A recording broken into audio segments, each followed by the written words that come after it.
J'ai grandi sans père, mais j'ai appris à devenir le mien. La plus grande trahison de ma vie, ce n'est pas qu'il soit parti, c'est qu'il m'ait laissé chercher dans les yeux des autres l'homme que je devais devenir. Je me souviens de ce jour, c'était la fête des pères à l'école primaire. La maîtresse a demandé à chaque enfant de dessiner son héros. Tout le monde autour de moi brandissait fièrement des dessins d'hommes souriants. Moi, j'ai dessiné un super-héros masqué qui se battait seul. On m'a demandé « Pourquoi il est seul ?» J'ai murmuré « Parce qu'il doit se sauver tout seul. » Ma mère m'a serré fort ce soir-là. La douleur cuisait.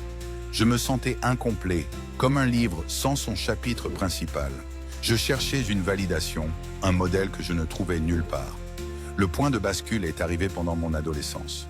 Je m'étais lancé dans une série de mauvais choix, cherchant la figure paternelle dans les mauvaises fréquentations. Un soir, après une énième bêtise, ma mère, épuisée, ne m'a pas crié dessus. Elle s'est assise devant moi, les larmes aux yeux, et m'a tendu un miroir.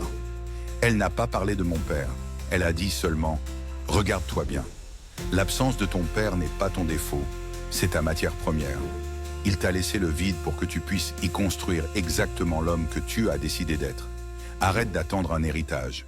Tu es l'héritage. » Ce soir-là, j'ai compris. J'ai vu mon reflet. Un jeune homme en colère, brisé, qui attendait passivement que le monde le répare. L'absence n'était pas une punition, mais une liberté brute et terrifiante. C'est ce jour-là que le vide a commencé à se remplir, non pas par le retour de l'autre, mais par la construction de soi. J'ai cessé de chercher un modèle pour décider d'en devenir un. N'oublie jamais, l'absence d'une figure n'est pas la preuve de ton insuffisance, mais l'opportunité de ta création. La plus grande leçon que mon père m'ait donnée, c'est que je n'avais besoin de personne pour m'enseigner ma propre valeur. Et toi, quelle est la plus grande force que tu as trouvée dans une absence? Raconte en commentaire.